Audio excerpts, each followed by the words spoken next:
Hello and welcome to the first edition of School of Wine. I'm Lauren Smith. And I'm Alicia Gallant. So what we're doing with this is we are going to different wineries to find out what makes them special and to learn about how to pair wines with food. And the reason behind us wanting to do this show is that we would get together and we'd often have dinner together, and Lauren would always pick out a wine and she would describe them to me and I would just have no idea what she was talking about. So she knows a little bit about wine, I know nothing about wine, so we decided that we would go to the wineries and learn firsthand what goes into making wine. So the first winery we went to is Inniskillin. It's just outside of Niagara-on-the-Lake, and their specialty is ice wine. So we went there and learned about the wine-making process. Let's take a look. Inniskillin is a Canadian winery just outside of Niagara-on-the-Lake. It's almost 40 years old and played an important role in the Canadian wine industry as we know it today. Inniskillin has perfected the art of ice wine, which they began creating in 1984. They are now well known for their variety of ice wines. We talked to Debbie Pratt, who has been with Inniskillin for over 30 years, to find out how ice wine is made. We're in the vineyard when it's a little warmer than when we normally pick for ice wine. So what you see here is a grape called Vidal, and Vidal is a grape that makes up 80% of the ice wines made in Canada. And that's because if you eat one, you'll be chewing that skin for the next 2 hours. So here at Inniskillin, we actually pick at -10 degrees Celsius. That's our optimum temperature.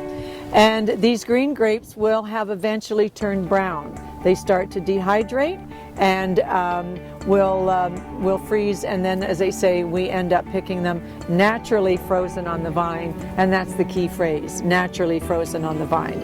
Ice wine was not invented in Canada. It was invented in Germany, but we certainly have perfected it here in Canada. We had the opportunity to try 3 different types of ice wine. There was a sparkling Vidal, a Cabernet Franc, and a Riesling. The other white variety that most people are familiar with is the Riesling, which is the second one that I've poured here. And Riesling is a little more elegant than that. And you can actually see that it has a lighter color to it. Okay, so Riesling has a little higher acidity.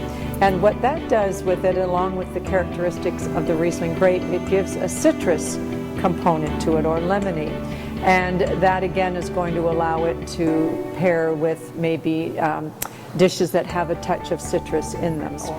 And the third grape variety that we use is Cabernet Franc. And of course you can see here this is a red grape. And Cabernet Franc, rich and concentrated as well. It has more of a strawberry-like component to the nose. And what better to go with strawberries, that aroma and that taste component, but chocolate. I really liked the Riesling ice wine. I'm not usually a big ice wine fan, but I really liked the citrus notes in it that made it not quite so sweet or so kind of overpowering that some of the other ice wines can do. The Cabernet Franc was a little bit surprising to me because I always kind of seem to associate a red wine with that kind of heavy flavor, or with the that sweetness of like the kind of fake wine products like Girls' Night Out wine or something like that. And so it was nice to see that there was a wine that still tasted like wine that wasn't, you know, kind of synthetic flavored. Now, winemakers get very creative, and here at Inniskillin, Carl Kaiser, who was our former winemaker, and now Bruce Nicholson, make a sparkling Vidal. And so where we tasted the regular Vidal, the actual natural sugar on these are exactly the same. But when you taste the sparkling will taste drier because the bubbles cut the sweetness. As far as food goes, the sparkling is the most versatile. It will go with almost anything. I'm a very big fan of sparkling wine and champagne, so I'm sure that I'm going to end up liking this.